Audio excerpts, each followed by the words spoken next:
वेदमूर्ती श्री विश्वास विलास जोशी त्यांचा मी परिचय करून या ठिकाणी देतो आणि त्यानंतर त्यांचा सत्कार सन्मान स्वामी सर्वानंद सेवा मंडळाचे आमचे जयंत काका देसाई यांनी करावा अशी त्यांना विनंती करतो.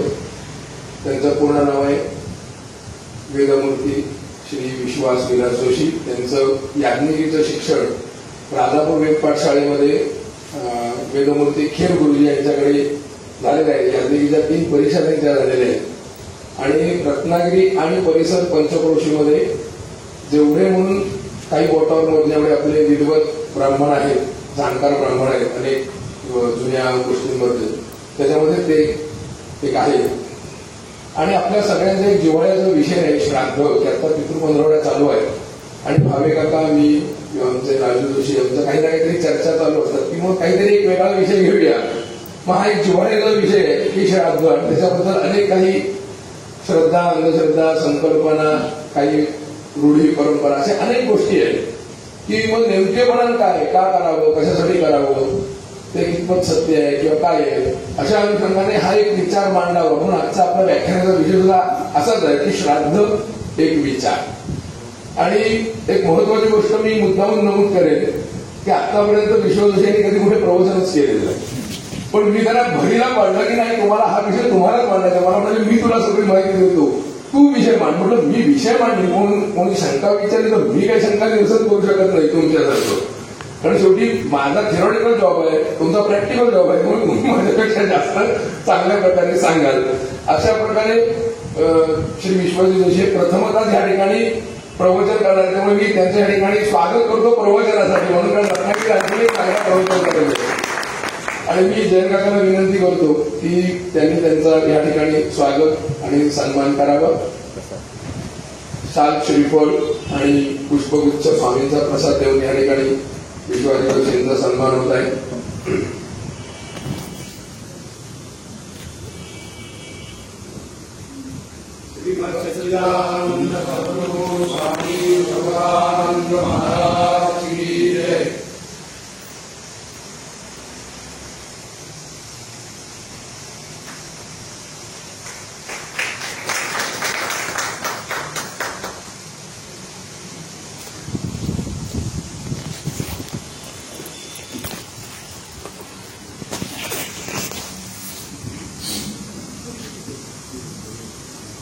मी अधिक वेळ न घेता श्री विश्वाजी जोशी यांना विनंती करतो की त्यांनी आपल्या आजच्या व्याख्यानाला प्रारंभ करावा.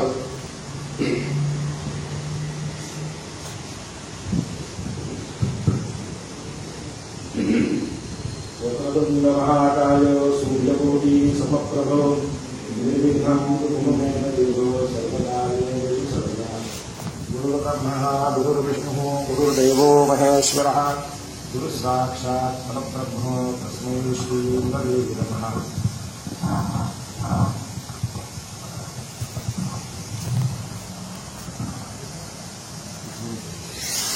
किरण जोशींनी आता आपल्याला जसं सांगितलं की प्रवचन करण्याची माझी पहिलीच वेळ, खरोखरच ही पहिली वेळ आहे. अशा पद्धतीने अशा खुर्चीमध्ये वगैरे बसून आणि असे 5-50 लोक समोर बसलेले आहेत आणि अशा पद्धतीने कधी करण्याची माझी आजपर्यंत कधी वेळ आलेली नाही. यजमान लोक आमच्याकडे ज्यावेळी एखादी विचारणा करतात की अमुक एक यज्ञ मला करायचा आहे तर त्या यज्ञाबद्दलची माहिती द्या, तर त्या यज्ञाबद्दल आम्ही सर्वसामान्य जी काय आम्हाला माहिती आहे ती आम्ही त्या यजमानांना आम्ही देतच असतो. परंतु ठरवून एखादी गोष्ट करणं हे आजपर्यंत कधी घडलेलं नाही. परंतु त्या किरण जोशींच्या काय एक आग्रहाने आपण या ठिकाणी हा एक विषय मांडायचा आपण ठरवतोय. श्राद्ध एक विचार, त्याला एक विशिष्टच नाव दिलंय, श्राद्ध एक विचार. तर हा विचार म्हणजे काय याबद्दल आपण थोडंफार समजून घ्यायचंय. आता भाद्रपद कृष्ण प्रतिपदा ते भाद्रपद अमावास्या असा एकूण 15 दिवसाचा जो काळ आहे त्याला पितृपंधरवडा असं म्हणतात. या पितृपंधरवड्यामध्ये आपल्या पूर्वजांच्यासाठी अनेक लोक अनेक प्रकारची श्राद्ध करत असतात. एकूण या 15 दिवसामध्ये नित्य श्राद्ध कर्म करा असं धर्मशास्त्र सांगतं. परंतु काळाप्रमाणे किंवा लोकांच्या एकंदरीत ज्या काही समस्या आहेत, या समस्यांना धरून धर्मशास्त्राने काही पर्याय सांगितलेले आहेत. त्या पर्यायाला धरून आपण ही सगळी श्राद्ध कर्म करत असतो. 15 दिवस नित्य श्राद्ध कर्म करणं आपल्याला अशक्य असतं. मग अशा लोकांसाठी त्यांनी असं सांगितलं की तुम्ही पंचमी ते अमावास्या अशा पद्धतीने तुम्ही श्राद्ध करा. त्यांनाही ते करणं शक्य नाही, त्यांनी दशमी ते अमावास्या तेही करणं शक्य नाही, तर किमान पक्षी आपल्या वडिलांची जी तिथी असते त्या तिथीच्या दिवशी तुम्ही श्राद्ध करा असा शास्त्रकारांचा आग्रह आहे. श्राद्ध म्हणजे काय, तर श्रद्धेने करण्याची गोष्ट. श्रद्धया क्रियते ती श्राद्ध. आपल्या पूर्वजांनी जे आपल्याला जन्माला घातलं, अन्न वस्त्र निवारा हे मिळवण्याच्या योग्यतेचं बनवलं, तर त्या उपकाराची परतफेड पूर्णतः आपण करू शकत नाही किंवा त्या उपकारातनं आपण त्या ऋणातनं मुक्त व्हावं अशीही कोणाची फार मोठी इच्छा नसते. परंतु त्या पूर्वजांच्यासाठी आपण काहीतरी अर्पण करणं, जे आपल्याला शक्य आहे, या शक्य असलेल्या कुठल्याही गोष्टींमध्ये आपण ते अर्पण करू शकतो. मग ते अर्पण करण्यासाठी धर्मशास्त्राने काही रूढी परंपरा, काही शास्त्र लिहून ठेवलेली आहेत. शास्त्र म्हणजे काय, तर नियम. श्राद्ध कसं करावं याबद्दल सुद्धा अनेक लोकांनी नियम लिहून ठेवलेले आहेत की तुम्ही श्राद्ध करत असताना कशा कशा पद्धतीने कुठल्या कुठल्या गोष्टी कराव्यात, काय काय करावं, हे श्राद्धाबद्दलचे अनेक नियम शास्त्रकारांनी लिहून ठेवलेले आहेत. पूर्वजांच्या उद्धारासाठी किंवा पितृलोकामध्ये असलेले आपले जे पूर्वज आहेत यांना अन्न मिळावं किंवा त्यांना अन्न अर्पण करावं अशा उद्देशाने ही श्राद्ध केली जातात. श्राद्धाचे अनेक प्रकार आहेत. बरं, श्राद्ध हा विषय किंवा पितृलोक हे काय आजच जन्माला आलेले विषय नव्हेत. वेदकाळापासूनच या सर्व गोष्टींच्या बद्दल नाना प्रकारच्या गोष्टी वेद मंत्रांमध्ये सुद्धा त्यांनी लिहून ठेवलेल्या आहेत की त्यावेळी पूर्वी त्वमग्न ईळितो जात वेदो वाघ ढव्याने सुरभीनी कृत्वी असे एक मंत्र आहे ऋग्वेदामध्ये. त्या ऋग्वेदामधल्या मंत्रामध्ये या पितृलोकाचा किंवा पितरांचा उल्लेख आपल्याला आढळतो. पूर्वी रामायणामध्ये सुद्धा दशरथ राजाने आपल्या पित्याचं श्राद्ध केल्याचा उल्लेख रामायणामध्ये आपल्याला पाहायला मिळतो.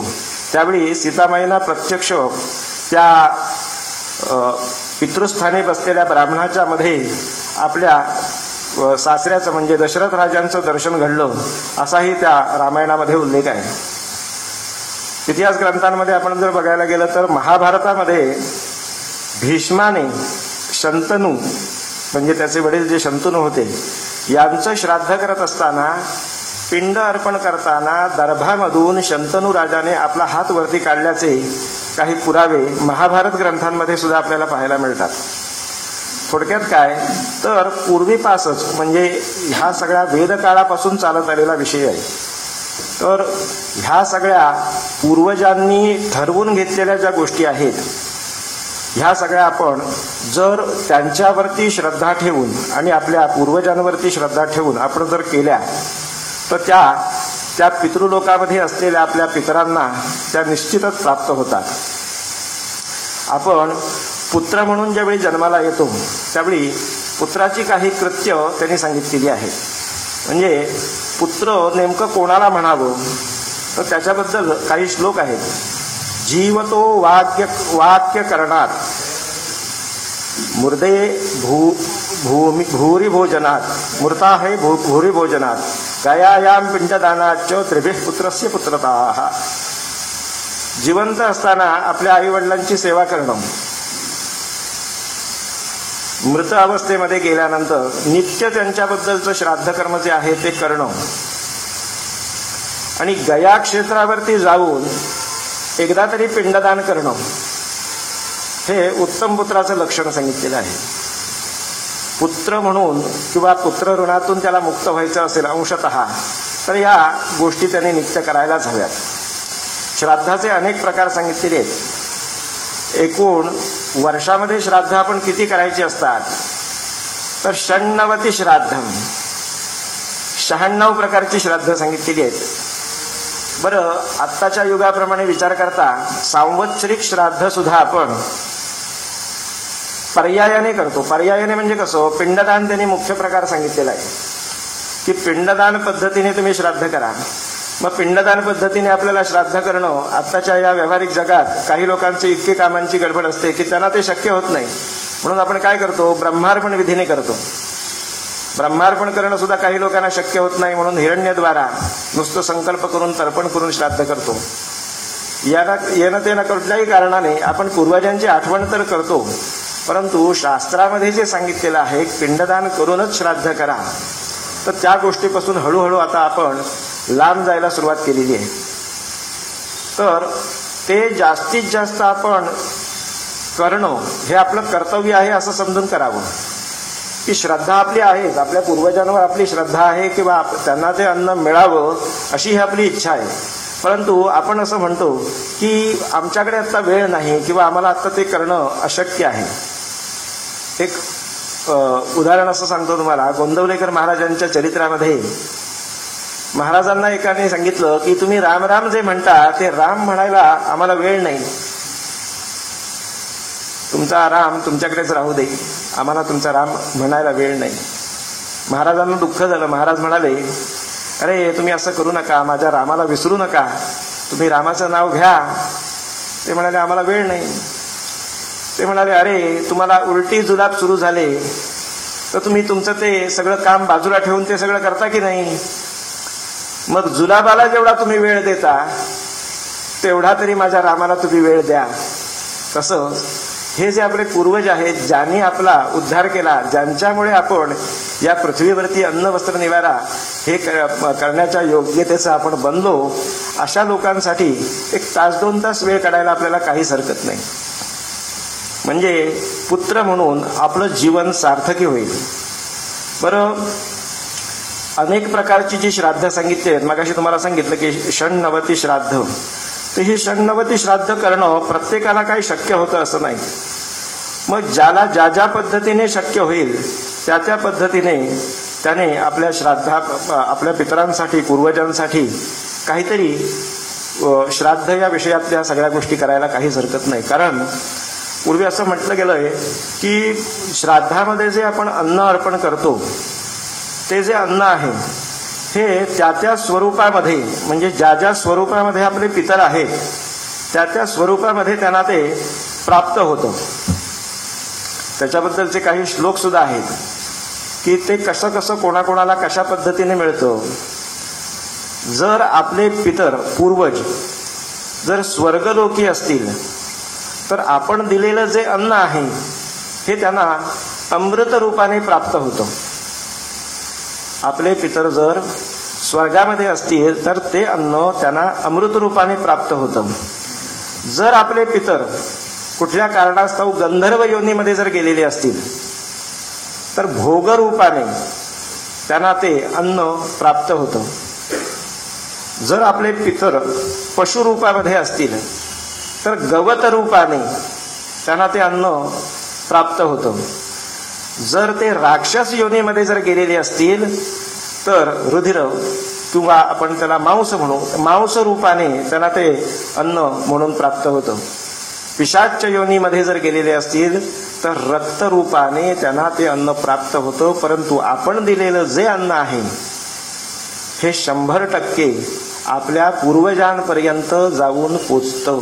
याबद्दलचे अनेक पुरावे शास्त्रकारांनी धर्मग्रंथांमध्ये लिहून ठेवलेले आहेत की जे आपण अर्पण करतो ते त्यांच्यापर्यंत पोचतंच. म्हणजे आपण एक उदाहरण घेऊया की मनी ऑर्डर केली मी एखादी, आणि ती मनी ऑर्डर मी इथून आता मुंबईला पाठवायचे, तर मी काढलेल्या ज्या नोटा आहेत त्याच नोटा काही त्या माणसाला मिळणार नाहीयेत. किंवा आपण एखाद्या हॉटेलमध्ये वगैरे जातो, तिथे आपण गेल्यानंतर आपल्याला अन्नाची अपेक्षा असते. आपण काय करतो, त्याला द्रव्य देतो आणि त्याच्याकडनं अन्न घेतो. त्याच पद्धतीने या श्राद्धामध्ये आपण जे आपल्याकडे शक्य आहे, म्हणजे थोडक्यात आपल्याकडची जी करन्सी आहे ती आपण इथे खर्च करून तिथे त्यांना, म्हणजे परदेशामध्ये जर असेल तर त्याला ते डॉलर रूपामध्ये प्राप्त होईल. म्हणजे थोडक्यात इथे पृथ्वीवरती बसून आपण जे जे काही अर्पण करू ते त्या पूर्वजांपर्यंत निश्चितच पोचतं. बरं, श्राद्धामध्ये किती प्रकारच्या गोष्टी करायच्या आहेत किंवा श्राद्धामध्ये आपण कसं बसायचंय, कशा पद्धतीने आपण ते कर्म करायचंय, तर याबद्दल सुद्धा शास्त्रकार अनेक गोष्टी सांगतात. कारण तू काय होतं की आम्ही सुद्धा अनेक ठिकाणी श्राद्धासाठी वगैरे जातो, तर तिथे गेल्यानंतर अनेक लोकांच्या श्रद्धाही आहेत. म्हणजे मी असं नाही म्हणत की अश्रद्ध होऊन कोण कर्म करतं, सगळे सश्रद्ध होऊनच कर्म करत असतात. कारण त्यांना ते आपल्या पित्यासाठी आपण एखादी गोष्ट करतोय याच्याबद्दलचा एक आनंद असतोच. परंतु हा आनंद जरी त्यांच्या मनामध्ये असला तरी सुद्धा की तो आनंद नुसता असून उपयोगाचा नाही, तर धर्मशास्त्राचं त्याच्याबद्दलचं जे मत आहे त्या गोष्टीला धरून किंवा त्या धर्म आणि शास्त्राला अनुसरूनच आपण ते कर्म करायला हवं. की श्राद्ध करायचंय, आपण काही ठिकाणी असं बघतो की श्राद्ध करायचंय तर मी असा एक पर्याय म्हणे काढलाय. अनेक लोक सांगतात की मी माझ्या वडिलांच्या प्रीत्यर्थ एखाद्या संस्थेला काहीतरी द्रव्य रूपाने देणगी दिली आणि मी माझं श्राद्ध संपन्न केलं. तर द्रव्य रूपाने एखादी देणगी दिली त्याच्यामुळे तुमच्या पितरांचा उद्धार होणारच आहे. परंतु शास्त्राप्रमाणे जे श्राद्ध कर्म सांगितलेलं आहे हेही तुम्ही त्याला जोडून जर केलं तर तुमच्या पितरांना आनंद, तुमच्या पितरांचा आनंद द्विगुणित होईल. कारण अन्न हे पितरांना अतिप्रिय आहे. कुठलाही सूक्ष्मजीव असू दे. बघा, आपण जे पिंड करतो ना, हे पिंड आपण कसले करतो? अन्नाचे करतो. भाताचा पिंड किंवा पिठाचा पिंड अशा पद्धतीचे आपण पिंड करतो. सूक्ष्म शक्ती ज्या असतात ना ह्या अन्नाकडे आकर्षित होतात आणि त्या आकर्षित व्हाव्यात यासाठी म्हणून आपण अन्नाचेच पिंड करतो. थोडक्यात काय तर या पितरांच्या उद्धारासाठी म्हणून आपल्याला जे जे पर्याय सांगितलेले आहेत ते पर्याय आपण करायलाच हवेत. म्हणजे एखाद्या संस्थेला आपण देणगी दिली तर त्याच्यापासून निर्माण झालेले जे पुण्य आहे हे आपल्याला मिळणारच आहे किंवा त्याच्यापासून जो होणारा फायदा आहे आपल्या पूर्वजांना मिळणारच आहे. पूर्वीच्या काळी की एखाद्या गावाला विहीर खणून द्यायचे, पाणपोई एखादी चालू करायची किंवा अन्नछत्र वगैरे चालू करायचे आपल्या वडिलांच्या स्मृतिप्रीत्यर्थ. याच्यामुळे तिथे नित्य येणारी जी माणसं आहेत त्यांना अन्न किंवा पाणी या सगळ्या गोष्टी त्यांना तिथे प्राप्त होतच होत्या. परंतु हे सगळं करत असताना आपल्या पूर्वजांसाठी श्राद्धादी कर्म जी होती हेही ते लोक करत होते. त्याचप्रमाणे आपणही ही श्राद्धादी कर्म नित्य करायलाच हवीत. मग ही श्राद्ध कर्म जी आहे ते आम्ही ज्यावेळी जातो कामाला त्यावेळी तिथे अनेक प्रकारच्या गोष्टी आमच्या समोर येतात. की काही काळाच्या ओघाने असू देत किंवा कधीचा प्रादुर्भाव असू दे, अनेक गोष्टी आमच्या डोळ्यासमोर येतात. आम्ही ज्यावेळी जातो त्यावेळी यजमानांना त्याच्याबद्दलची योग्य ती माहिती आम्ही सांगतच असतो.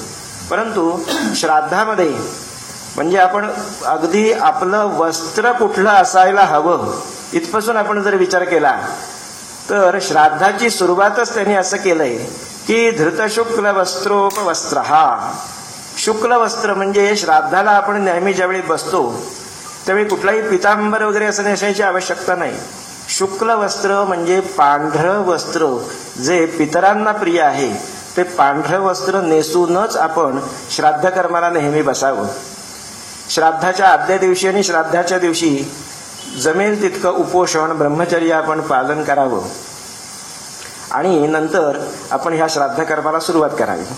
आता हे श्राद्ध कर्म जे आहेत या श्राद्ध कर्मामध्ये जशा आपण देवतांना पितरांना आपण जसं अन्न अर्पण करतो तसं पितरांबरोबर अनेक विश्वेदेव आहेत. या देवतांचाही त्याच्यामध्ये सहभाग असतो. म्हणजे जर आपण सांवत्सरिक श्राद्ध जर म्हटलं तर सांवत्सरिक श्राद्धामध्ये पुरूरव आणि आर्द्रव अशा संज्ञेचे 2 देव आहेत. आता महालय काळ चालू आहे. त्या महालय काळामध्ये धूरीलोचन नावाचे देव आहेत. हे यज्ञ भागापासून विवर्जित असलेले देव आहेत. म्हणजे ज्यांना यज्ञामध्ये आहुती मिळत नाही परंतु यांच्या अन्नाची काहीतरी सोय असली पाहिजे तर त्याच्यासाठी म्हणून हे विश्वेदेव हे पितरांसहित, विश्वेदेवांस पैतृकान असं काही ठिकाणी वाक्य आहे, तसं ते पितरांसहित ह्या श्राद्ध भोजनाच्या ठिकाणी येतात आणि त्या श्राद्धामध्ये त्यांनाही आपण भोजन देत असतो. जसं आपण पितरांसाठी अन्न देतो तसं देवतांच्या तृप्तीसाठी आपण त्यांनाही आहुती म्हणजे अन्न देत असतो. आता जसं आपण म्हणतो ना की मी अमुक एक यज्ञ केला, गणपतीसाठी गणेश याग केला, देवीसाठी देवी याग केला, तसं श्राद्ध सुद्धा एक यज्ञच आहे. श्राद्ध यज्ञ असं आपण म्हणतो.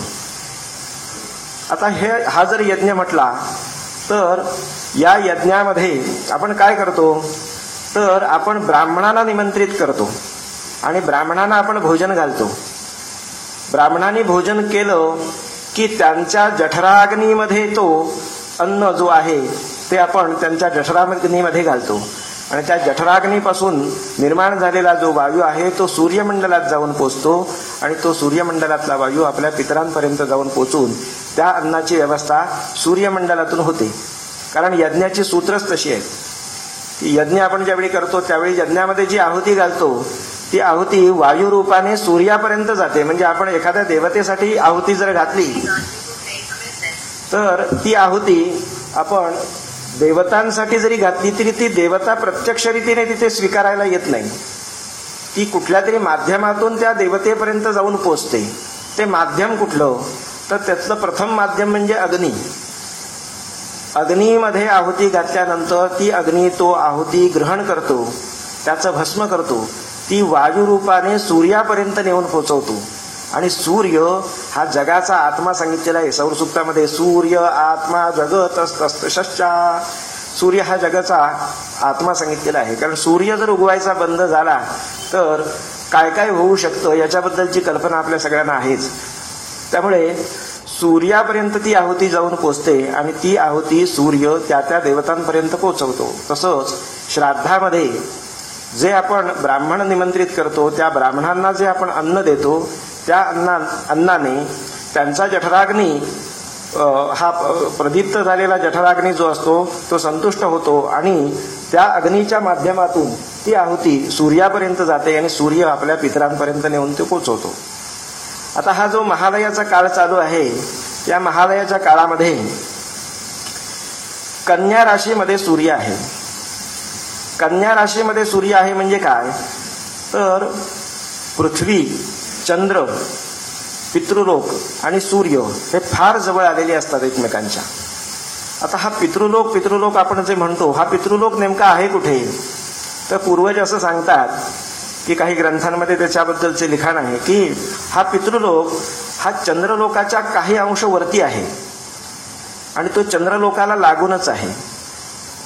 ज्यावेळी कन्येला सूर्य ज्यावेळी जातो त्यावेळी कन्येचा सूर्य आणि चंद्र हे एकमेकांच्या फार जवळ येतात आणि फार जवळ आल्यामुळे काय होतं की आपण दिलेला हवीरभाग जो आहे श्राद्धामधून दिलेला हवीरभाग हा हवीरभाग त्या पितृलोकापर्यंत मध्ये किंवा पितरांच्या मध्ये किंवा पितरांपर्यंत लवकर जाऊन पोचतो.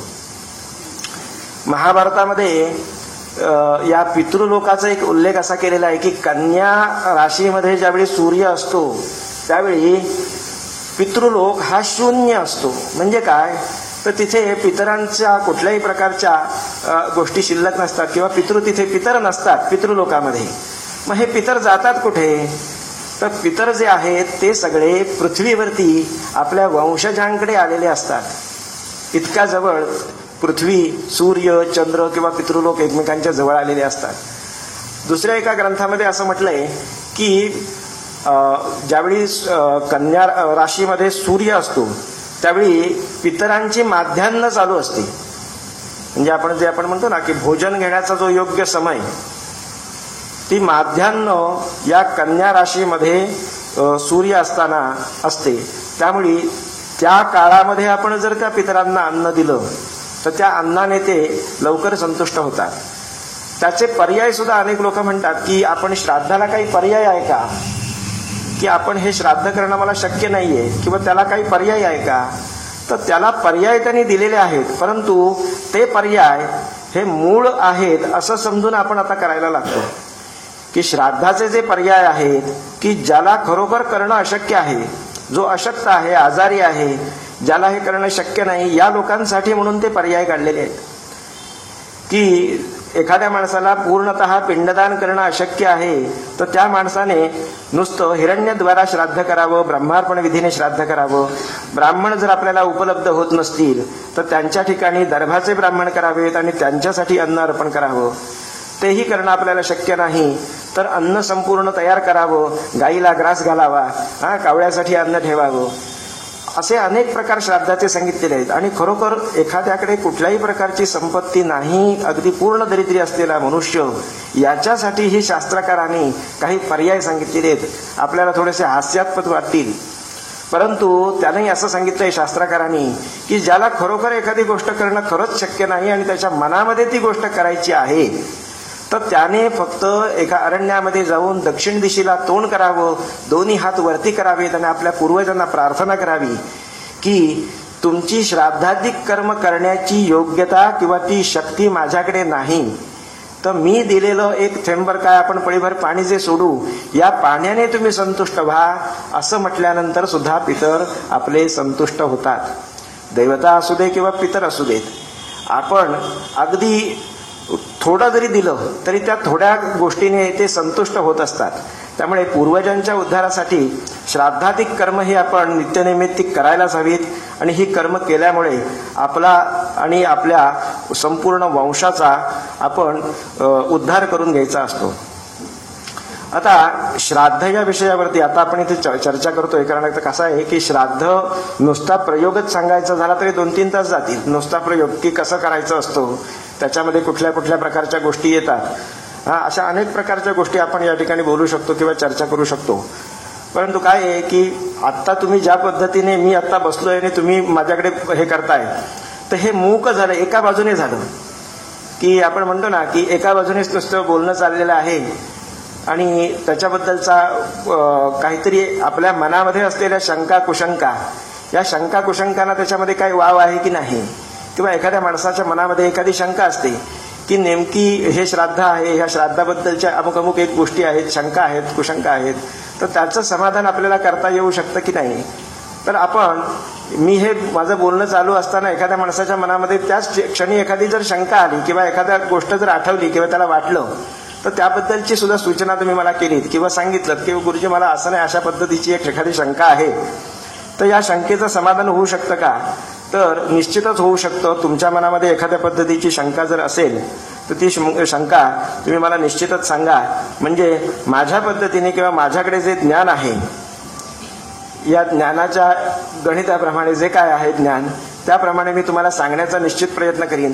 किंवा अगदी तुम्हाला मी असं सांगतो की आत्ता एखादा तुम्ही मला प्रश्न विचारलात आणि त्याबद्दल मला आत्ता नाही सांगता आलं एखादी गोष्ट, कारण काय आहे, परिपूर्ण ज्ञानी कोणी नसतो, कारण आम्ही हे सगळे अभ्यासूच आहोत, आम्हाला अजूनही काही कळलेलं नाही.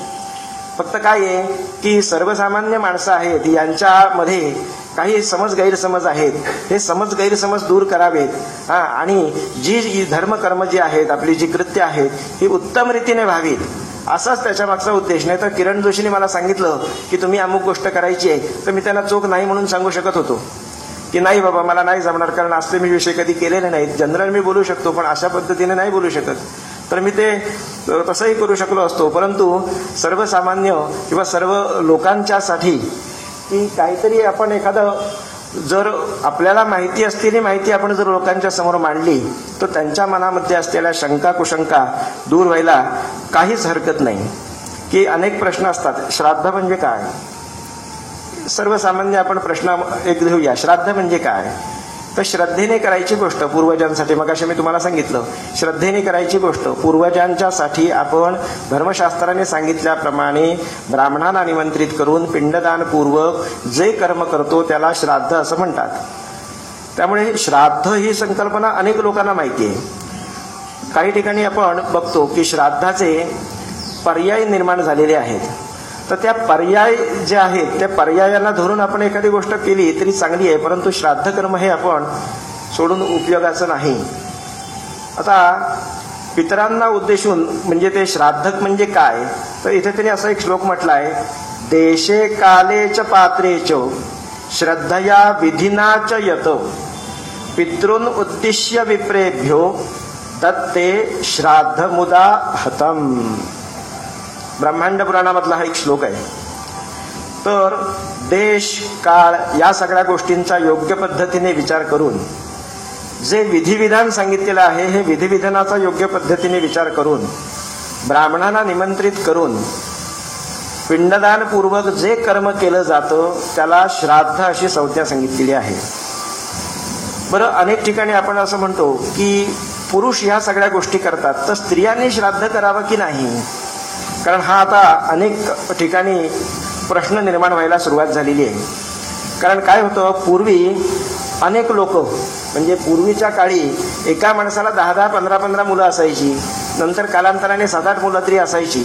त्यामुळे त्याच्यामध्ये 2-4 पुरुष तरी असायचे. आता असं झालंय की एक मुलगा किंवा एक मुलगी अशा पद्धतीचं एखादं कुटुंब असतं आणि त्या कुटुंबामध्ये हा मोठा प्रश्न निर्माण होतो की हे श्राद्धाधिक कर्म करायची तर आहेत, मग ही स्त्रियांनी करायची पुरुषांनी करायची, मग याच्यामध्ये काय भेद काय, स्त्रियांनी करावी का? तर शास्त्रकार असं म्हणतो की स्त्रिया ही तितक्याच अधिकारी आहेत जितके पुरुष अधिकारी आहेत.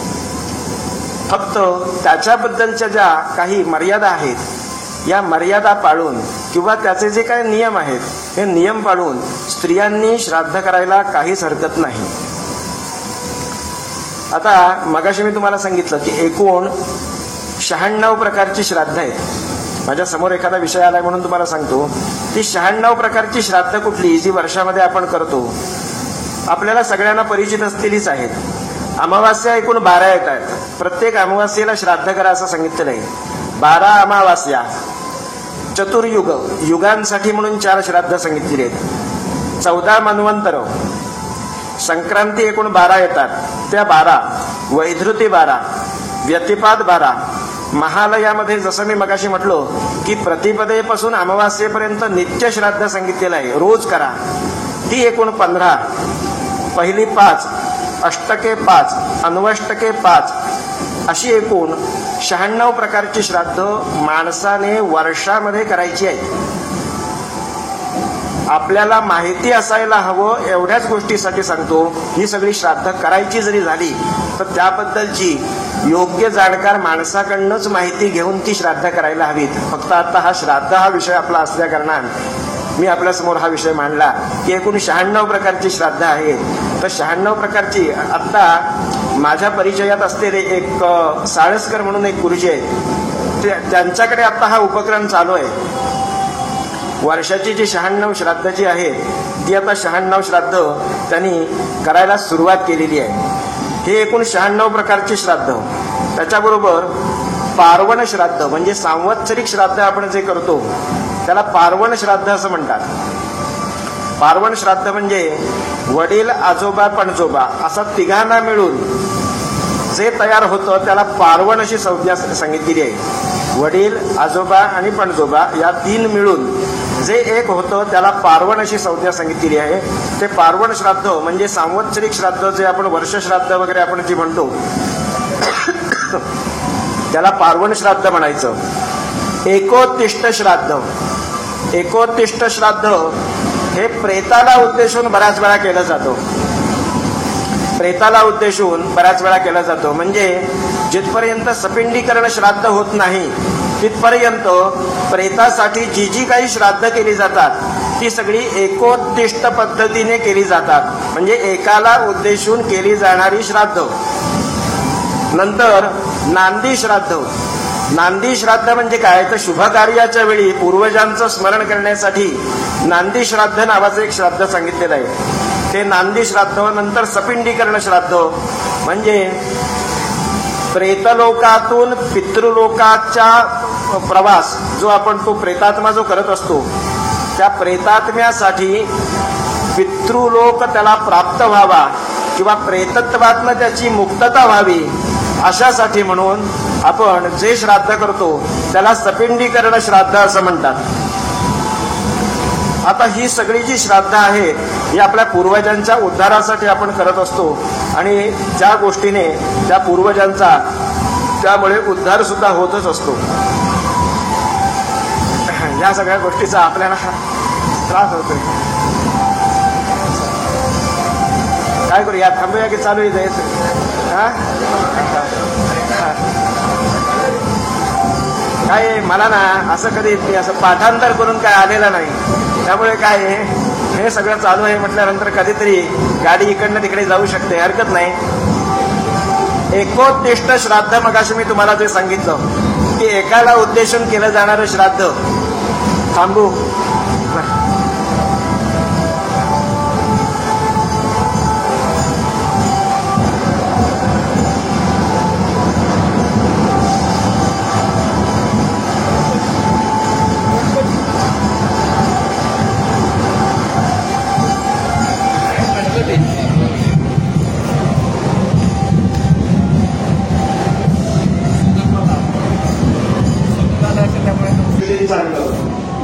काय बोलतोय तुम्हाला कळणार नाही, म्हणजे माझी आत्ताची वेळ ती भागून जाईल. नाही म्हणजे बरोबर माझ्या आठवणीत, माझ्या बघण्यात एक प्रसंग असा घडला होता. म्हणजे एक आपण हे सगळं चाललंय याच्यामध्ये मला ते काहीतरी गमत विरोध म्हणून की बरोबर एकदा असा प्रसंग घडला. आपले जे शंकराचार्य आहेत मुलांचे, हे शंकराचार्य एकदा यायचे ठरले. पण एका अशा आडगावामध्ये यायचे ठरले की तिथे कुठल्याही प्रकारचा विद्वान ब्राह्मण नव्हता. पण त्या लोकांचा आग्रह म्हणून त्यांनी तिथे त्यांना बोलवले. बरं, तिथे आल्यानंतर त्यांनी तिथे चौकशी केली की तिथे कोणकोण गुरुजी आहेत. सर्वसामान्य असं एक प्रघात असतो की एखादा सद्पुरुष किंवा योगी पुरुष किंवा शंकराचार्यांसारखा पुरुष आला की त्यांची पाद्यपूजा केली जाते किंवा त्यांच्यासाठी काही मंत्रपठण होतं. पण तिथे मंत्रपठण करणारे कोणीच नव्हते. पण तिथे हुशार माणसांची काही कमतरता नव्हती. तिथे असलेला एखादा जो पुरोहित म्हणा किंवा तिथं असलेला एक मनुष्य, त्यानं काय केलं, या अशा लोकांना सांगून ठेवलं. म्हणाले, महाराज म्हणाले, गाडीतनं उतरण्यापासून पुन्हा गाडीत चढेपर्यंत तुमचा हा बाजार थांबता कामा नाही. मी काय म्हणतोय आणि मी काय करतोय याच्याबद्दलची त्या महाराजांपर्यंत गोष्ट कळता कामा नाही. आणि त्यांना आपलं काम साधून घेतलं. तसं मला साधण्याचा चान्स होता. काय तसं जर आपण म्हटलं ना तर जमलेले उपस्थित माणसं आपण म्हणतो की हजार मोजण्या इतकीच माणसं आहे, परंतु बसलेली माणसं ही सगळी विद्वान आहेत आणि ज्ञानी आहेत आणि त्यांच्या समोर माझं मी ज्ञान मांडायचं आहे म्हणजे ही परीक्षाच असते. असं श्राद्ध का करावं त्याबद्दल किंवा कशासाठी करावं याबद्दल मी तुम्हाला सांगितलं. तर श्राद्ध करताना कुठल्या कुठल्या देवतांचा त्याच्यामध्ये समावेश असतो हेही मी तुम्हाला सांगितलं की विश्वेदेव जे आहे ते संवत्सरिक श्राद्धामध्ये पूर्व अथर्व, महादेव श्राद्धामध्ये धुरीलोचन, नांदी श्राद्धामध्ये सत्यवसू, अशा प्रकारचे सगळे देव सांगितलेले आहेत. तसे पितरांचे प्रकार किती, तर पितरांचे प्रकार धर्मशास्त्रकार असं सांगतात की दिव्य पितर, ऋतू पितर, प्रेत पितर. आता दिव्य पितर म्हणजे कोण, तर अन्नविधान, अग्निश्वात्ता, सोमसदः, परिहिषताः, अशा प्रकारचे ते अन्नपितर सांगितलेले आहे. तर देवपितर जे आहे हे देवपितर म्हणजे कोण, तर सुरुवातीला एक नंबरला मी तुम्हाला ते सांगितले की दिव्य पितर, त्याला आपण देवपितर असं म्हणतो. आता जसे आपण हे पितरांची नावं आपण जी क्रमाने बघितली तसे ऋतुपितर नावांचा एक प्रकार आहे. ते ऋतुपितरांमध्ये चैत्रापासून वसंतापासून अनेक जे ऋतू आपण सांगितलेले आहेत, तर त्यामध्ये ऋतुपितरांमध्ये वसंतामध्ये सोमपाः, ग्रीष्मामध्ये आद्यपाः, वर्षा हविर्भुजः, शरदी सोमसदाः, हेमंते परिशिष्टाः, शिशिरे अग्निश्वात्ताः, असे त्यांनी पितर सांगितलेले आहे. आता अग्निश्वात्ताः देवपितर, देवपितर कुठले, तर अग्निश्वात्ताः. आता हे अग्निश्वात्ताः वगैरे हा सगळा गुरुजी लोकांनाच कळण्यासारखा विषय असतो. आपण एक आवाज म्हणून ओघाओघाने बोलतो कारण हे काही लोक आहेत. आपण ज्यावेळी देवानी म्हणजे सार्वजनिक कर्म ज्यावेळी करतो त्यावेळी तिथे नांदी श्राद्ध करण्याचा प्रघात आहे. मग तिथे देवनांदी श्राद्ध नावाचं एक नांदी श्राद्ध केलेलं. तर देवनांदी श्राद्ध म्हणजे काय, तर देवतांपासून उत्पन्न झालेले आपले जे पितर आहेत त्याला अग्निश्राद्धाः म्हणजे अग्नीपासून निर्माण झालेले अग्निश्राद्धाः. बर्हिषदाः म्हणजे जशा देवता आहेत तसे या सृष्टीमध्ये राक्षसही आहेत, तर त्यांचे पितर. कारण जे आपण कर्म करत असतो त्या कर्मामध्ये सर्वच लोकांना घेऊन कर्म करायचे असं ते धर्मशास्त्रकार सांगतात. त्यामुळे त्याच्यामध्ये हा मनुष्य आहे, हा देवता आहे, हा राक्षस आहे, हे प्रेत आहे, हे पिशाच आहे, असं कुठल्याही प्रकारचा भेद नाही. म्हणून बर्हिषदाः पितर म्हणजे राक्षस पितर. सोमपाः म्हणजे ब्राह्मण पितर. हविष्मंताः म्हणजे क्षत्रिय पितर. आजपाः म्हणजे वैश्य पितर. आणि सुकालिनः म्हणजे शूद्र पितर. असं या सर्व पितरांना घेऊन जे नांदी श्राद्ध केलं जातं त्याला देवनांदी श्राद्ध असं म्हणतात. हे या यज्ञ वगैरे आपण जे मोठे यज्ञ करतो जे अनेक लोकांनी एकत्रित करून किंवा एकत्रित जमून म्हणजे मूर्ती प्रतिष्ठा असू दे किंवा एखादा सार्वजनिक गणेश याग असू दे अशामध्ये जो यजमान असतो त्यावेळी त्याच्या पितरांचा तिथे कुठल्याच प्रकारचा उल्लेख केला जात नाही. तिथे देवनांदी श्राद्ध केलं जातो. त्या देवनांदी श्राद्धाचा हा एक प्रकार तुम्हाला मी सांगितला.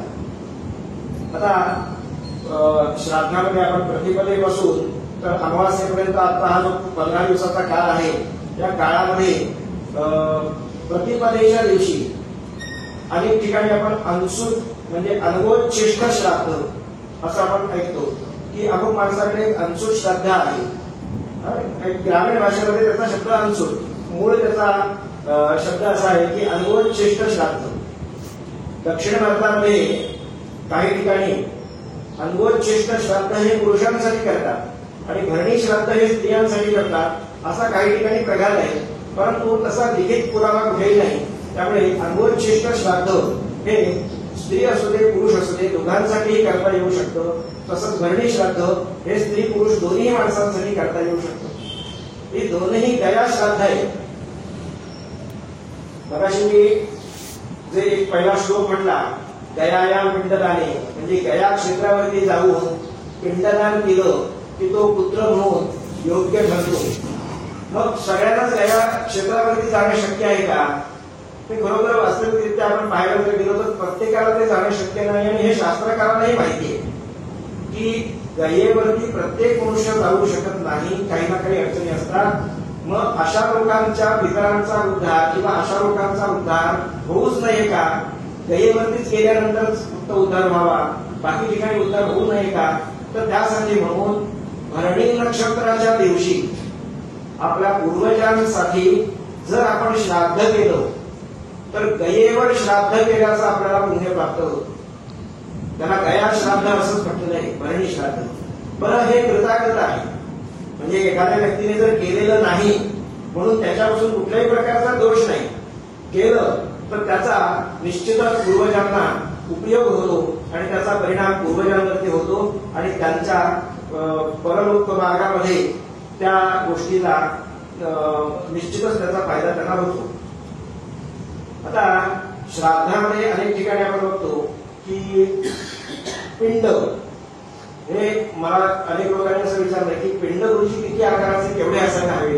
आपण बघा बऱ्याच ठिकाणी आपण श्राद्ध करणारे आहात म्हणून सांगतो की पहिले 3 पिंड आहेत ना ते मोठे करावेत, नंतर बाकीचे लहान करावेत वगैरे अशा अनेक प्रकारच्या गोष्टी आपण करतो. परंतु ह्या परंपरा आहेत रूढी, त्याला काही शास्त्रसंमत आधार काही नाही. त्यांनी असं सांगताना असं सांगितलंय की कवच म्हणून जे आहे फळ त्या कवठाचा आकाराचा पिंड असावा, बेलफळाच्या आकाराचा पिंड असावा, कोंबडीचं जे अंड आहे त्या अंड्याच्या आकाराचा पिंड असावा, अगदीच नाही तर आवळा जो असतो त्या आवळ्याच्या आकाराचा पिंड असावा. मगाशी मी तुम्हाला जे गया श्राद्ध सांगितलं ना, त्या गयेचं एक महात्म्य असं आहे की एक श्लोक असा की शनी पत्र प्रमाणेन पिंडं दद्यात् गयाश्रे उत्तरे सप्तगोत्राणी कुलम एकोत्तरं शतम्. की गया क्षेत्रावरती शमीच्या पाना एवढा पिंड जरी आपण अर्पण केला तरी आपल्या 101 कुळांचा उद्धार होतो. त्यामुळे त्यांनी शास्त्रकारांनी असं सांगितलं की तुम्ही फार काय मोठा अवलंब करा असं नाही, तुम्ही शमीपत्राच्या प्रमाणात इतक्या जरी पिंड अर्पण केला तरी हरकत नाही, परंतु पिंड अर्पण करा आणि तुमच्या पूर्वजांचा उद्धार करून घ्या. जसं आता मगाशी आपण भरणी श्राद्धाचं म्हटलं तसं ज्या सुवासिनी स्त्रिया गेलेल्या असतात यांच्यासाठी या पितृपक्षामध्ये नवमी तिथी आहे, त्याला अविधवा नवमी असं म्हणतात. जोपर्यंत दिवंगत सौभाग्यवती स्त्रीचा पती जिवंत आहे तिथपर्यंत अविधवा नवमीचं श्राद्ध करा असा शास्त्रकारांचा विशेष आग्रह आहे. त्या स्त्रीला उत्तम मोक्ष किंवा उत्तम मार्ग मिळावा यासाठी अविधवा नवमीचं श्राद्ध हे या पितृबांधव्यामध्ये सांगितलेलं आहे. संन्याशी लोक जे असतात त्यांनी संन्यास घेतलाय किंवा यती असू दे, तर आपले स्वामी सुद्धा संन्यस्तच आहे, तर यांच्यासाठी द्वादशी तिथी त्यांनी सांगितलेली आहे. काही लोकांच्या घरामध्ये संन्याशी असतात म्हणजे त्यांनी संन्यास घेतलेला असतो, तर अशा लोकांचं श्राद्धही केलं जातं आणि आराधनाही केली जाते. मग अशा लोकांसाठी द्वादशी तिथी मी सांगितलेली आहे की द्वादशी तिथीला या लोकांसाठी पिंडदान किंवा श्राद्ध करावं. तसंच चतुर्दशी, कृष्ण चतुर्दशी, जे घातपाताने मृत झालेली व्यक्ती आहेत पाण्यात बुडून किंवा एखाद्या हिंस्र पाण्याने मारल्यामुळे किंवा अग्नीचा दाह झाल्यामुळे अशा अनेक प्रकाराने मृत झालेली जी व्यक्ती आहे यांच्यासाठी चतुर्दशी ही तिची सांगितलेली आहे. शास्त्राने म्हणून त्यांना आलेलं आहे. अशा लोकांसाठी चतुर्दशी तिथीला महालयीन श्राद्ध किंवा त्यांचं श्राद्ध करावं असं अनेक ग्रंथकार सांगतात. तर या श्राद्धामध्ये पिंड किती आकाराचे असावे तर तुम्हाला त्याही गोष्टी मी तुम्हाला सांगितल्या. कुठल्या कुठल्या प्रकारची श्राद्ध येतात हेही मी तुम्हाला सांगितलं. श्राद्धाच्या दिवशी कशा पद्धतीने बसावं हेही तुम्हाला सांगितलं की शुक्ल वस्त्र म्हणजे पांढरं स्वच्छ वस्त्र नेसूनच आपण श्राद्धाला बसावं. आपण काय करतो की श्राद्ध सोहळं माझं एक वेगळ्या प्रकारचं म्हणजे एक लाल म्हणा किंवा असं आपलं एक तर पितांबर असतो. तर श्राद्धाच्या दिवशी आपल्याला त्या पितांबराचा फार मोठा उपयोग करायचा. श्राद्धाच्या दिवशी आपण शुक्ल वस्त्र म्हणजे पांढरं वस्त्रच नेसून बसावं, कारण लाल वस्त्र किंवा लाल पुष्प पितरांनी पाहिलं तर त्या पितर जे आहेत हे क्रोधित होतात किंवा भयभीत होतात. म्हणजे काही ग्रंथकारांनी असं म्हटलंय की घरामध्ये जर रांगोळी बघितली श्राद्धाच्या दिवशी, घरामध्ये रांगोळी जरी त्या पितरांना दिसली तरी ते पितर रुष्ट होतात आणि निघून जातात. म्हणजे फार गोष्टी अगदी जपून करायला हव्यात. परंतु एवढ्या सगळ्या गोष्टी जर मी आपल्यासमोर सांगत गेलो तर विचार करणारा मनुष्य एवढाच करतो की एवढ्या सगळ्या गोष्टी करणं आम्हाला शक्य नाही, त्या आम्ही नुसते हात जोडतो. त्याच्या पलीकडे आम्ही काय फार मोठं करण्यासाठी आम्हाला काय गोष्ट दिसत नाही. त्यामुळे की अगदी छोट्या छोट्या गोष्टी की वामहस्तामध्ये दर्भ जर पाहिले, वामहस्ते तुझे गर्भा पुढे रंगावरीस तथा देवद्रोही पितृद्रोही, तो देवांचाही द्रोही होतो आणि पितरांचाही द्रोही होतो. प्रत्येक नरकेशु नरकामध्ये जाऊन पडतो. त्यामुळे अशा पद्धतीच्या गोष्टी त्यांनी सांगितलेल्या आहेत. म्हणजे थोडक्यात ना त्यांनी शास्त्रकारांनी थोडीशी भीतीही आपल्याला घातली आहे. परंतु त्या भीतीचा आता आपण विचार नाही करायचा. आता आपण एवढाच विचार करायचा की आपण आपल्या पितरांचं श्राद्ध किती उत्तम पद्धतीने करू शकू किंवा त्या श्राद्ध केल्याने आपल्या पितरांची संतुष्टता कशी होईल. अनेक ठिकाणी आपण मगाशी जसं म्हटलं की ब्रह्मचारी किंवा संन्यासी व्यक्ती जे आहेत त्यांच्यासाठी द्वादशी तिथी सांगितलेली आहे. तर त्या द्वादशी तिथीला यती आराधना नावाचा एक विषय असतो. म्हणजे आता आपण तेंबे स्वामी असू दे किंवा स्वामी समर्थ किंवा अशा पद्धतीचे जे योगी पुरुष आहेत यांच्यासाठी आराधना केली जाते. त्या श्राद्धाला यती आराधना असं म्हणतात. त्याच्यामध्ये सुद्धा म्हणजे शुक्ल पक्षामध्ये केशवादी दामोदरांक द्वादश देवता आणि नंतर पुढे दामोदरादी श्रीकृष्णांत द्वादश देवता. शुक्ल पक्ष कृष्ण पक्ष असेल तर विष्णूची पहिली 12 नावं आणि श्री गुरु परमगुरु परमेश्वरी गुरु परात्पर गुरु असे एकूण 16 लोकांना तिथे भोजन दिलं जातं. म्हणजे ज्यावेळी सद्गुरूची आपण आराधना करतो त्यावेळी. आणि कृष्ण पक्षामध्ये जर असेल तर दामोदरादी श्रीकृष्णांत एकूण 12 आणि श्री गुरु परमगुरु परमेश्वरी गुरु परात्पर गुरु अशा पद्धतीचे एकूण पुढचे 4 अशा लोकांसाठी आपण या ठिकाणी श्राद्ध करतो. त्याला यती आराधना असं म्हणतात. आता मनुष्य जन्माला आल्यापासून मरेपर्यंत अनेक कर्म करत असतो आणि ही कर्म करत असताना त्याच्या हातून नाना प्रकारचे प्रमाद घडत असतात कळत नकळत. याचे परिहार व्हावे म्हणून शास्त्रकारांनी अनेक गोष्टी सांगितलेल्या आहेत की तुम्ही काय काय करा, कशा पद्धतीने करा, काय केलं असता तुमचे दोष निवारण होतील. या सगळ्या गोष्टी जिथपर्यंत मनुष्य जिवंत असतो तिथपर्यंत तो त्याच्या हातून करतच असतो. परंतु मनुष्य मृत झाला, मनुष्य गेला की गेल्यापासून पुन्हा तो जन्माला येईपर्यंत मधलेचे त्याचे भोग आहेत. या भोगातून मुक्त करण्याची जबाबदारी त्याच्या पुढच्या असलेल्या वंशजांवर असते. त्या वंशजांनी त्या आत्म्याच्या गतीसाठी नाना प्रकारचे प्रयत्न सांगितले. म्हणजे आपण जर असा विचार केला, मनुष्य मृत झाला, पंचतत्वातनं देह निर्माण झालेला आहे, तो पंचतत्वात आपोआपच विलीन होत जातो. त्याच्यासाठी आपण काय करण्याची फार मोठी आवश्यकता नसते. म्हणजे बघा की उभं राहण्याची त्या माणसाची शक्ती नाहीशी झाली आणि तो मनुष्य खाली पडला, बोलण्याचीही शक्ती त्याच्यात निघून गेली. बघा आकाशतत्व नाहीसं झालं, पृथ्वी तत्व, आकर्षण शक्ती, गुरुत्व हे पृथ्वीचं गुणधर्म आहे, गुरुत्व शक्ती ही त्याच्यातून नाहीशी झाली. आपोआप एक एक शक्तीमध्ये तो पंचतत्वामध्ये कसा विलीन होत जातो, त्या दोन शक्ती त्याच्यातून नष्ट झाल्या. पुढे काय झालं, त्याच्या श्वासोच्छवास जो होता तो त्याचा हळूहळू कमी व्हायला सुरुवात झाली आणि वायू तत्व त्याच्या शरीरातनं नष्ट व्हायला लागली. वायू त्याच्या शरीरातनं पूर्णतः बंद झाला. 3 तत्व त्याची बंद झाली, तो 3 तत्वामध्ये विलीन झाला. थोड्या वेळाने आपण ज्यावेळी त्या प्रेतात्मा जो कोण आहे ते शव, त्याला आपण ज्यावेळी हात लावतो त्यावेळी त्याचं उष्ण असलेलं शरीर गार पडतं. अग्नितत्व ही त्याच्यातून नाहीसं होतं, आपोआप तो विलीन होत जातो त्या तत्वांमध्ये. अग्नितत्व नष्ट होतं. आणखीन 1-2 दिवस जर आपण ते प्रेत तसंच जर ठेवून दिलं तर त्याला पाणी सुटतं आणि जलतत्व नष्ट व्हायला सुरुवात होते. पंचतत्वामध्ये तो आपोआपच विलीन होणार आहे. परंतु तसा जरी तो होत असला तरी ते पंचतत्वामध्ये विलीन होताना तिथे होणारे जे परिणाम आहेत, दुष्परिणाम, हे दुष्परिणाम निर्माण होऊन आपल्या आरोग्यावरती त्याचा प्रघात होऊ शकतो. यासाठी त्या प्रेताची विल्हेवाट लावायला सांगितली आहे. आता ती विल्हेवाट किती प्रकाराने आपण लावतो, तर त्या आत्म्यासाठी जो मृत झालेली व्यक्ती आहे त्या व्यक्तीसाठी एकतर आपण अग्निसंस्कार करतो, दुसरं एकतर दफन विधी सांगितलेलं आहे. काही समाजामध्ये दफन विधी सांगितलेलं आहे, काही समाजामध्ये पाण्यामध्ये त्याला सोडून द्या असं सांगितलेलं आहे. पंचतत्वापैकी कुठल्या तरी एका तत्वाचा आपण अवलंब घेतो. ही पृथ्वी, वायू, आकाश, तेज या 5ही तत्वांपैकी कुठल्या तरी एका तत्वामध्ये आपण त्याला विलीन करून टाकतो. आपल्या या हिंदू धर्मामध्ये अग्निसंस्कार सांगितलेला आहे. मनुष्य मृत झाला की तो ज्या अवस्थेमध्ये असतो त्याला शव अशी संज्ञा सांगितली आहे, शव. आणि ज्यावेळी तो संस्कारासाठी सिद्ध होतो त्यावेळी तो प्रेत अशा योनीमध्ये किंवा प्रेत या संज्ञेला प्राप्त होतो. मग हा जो प्रेतात्मा आहे हा संस्काराला ज्यावेळी सिद्ध होतो त्यावेळी आपण त्याच्यावरती अग्निसंस्कार करून त्याला एक विशिष्ट प्रकारचा लोक प्राप्त करून देतो. जसं मनुष्य लोक आहे, पितृलोक आहे, तसं प्रेतलोक नावाचा एक लोक आहे. तो प्रेतलोक त्याला प्राप्त करून देण्यासाठी सुद्धा तिथे श्राद्धच सांगितलेलं आहे.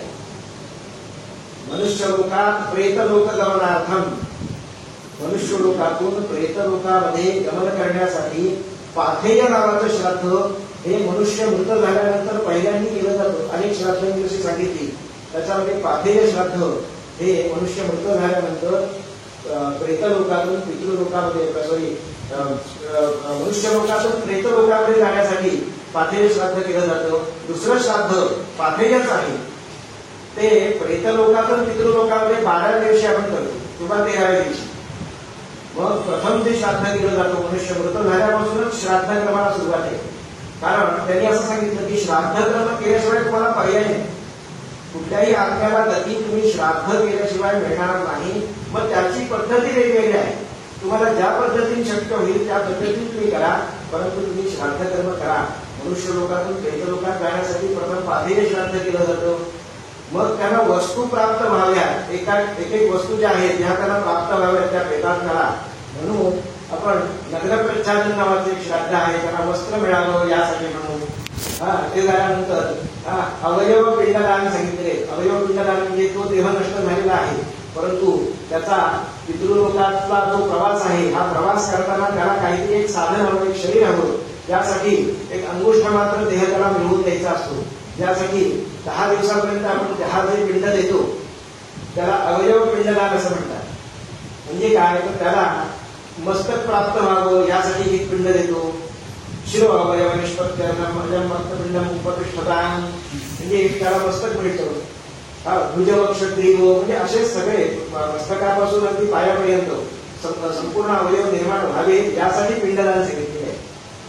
अस्थि आपण ज्या ठेवतो, म्हणजे त्या मनुष्य जळून गेल्यानंतर ज्या अस्थि शिल्लक राहतात, त्या अस्थि गंगेमध्ये प्रक्षेप करण्यासाठी, कारण अग्निसंस्कार आपला झालाय, आता त्याच्यानंतर पुढे काय, तर त्या गंगार्पण करायच्या, गंगेमध्ये नेऊन टाकायच्या.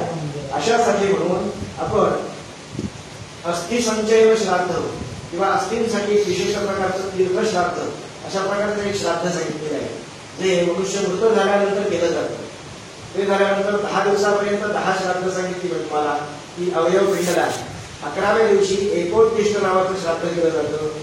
11व्या दिवशी वसुगण श्राद्ध, रुद्रगण श्राद्ध, षोडश मासिक श्राद्ध अशा प्रकारची श्राद्ध, म्हणजे थोडक्यात जीवात्म्याला अगदी प्रेतत्वातनं मुक्त करून पितृलोकात पाठवण्यासाठी अनेक प्रकारची श्राद्ध आहेत.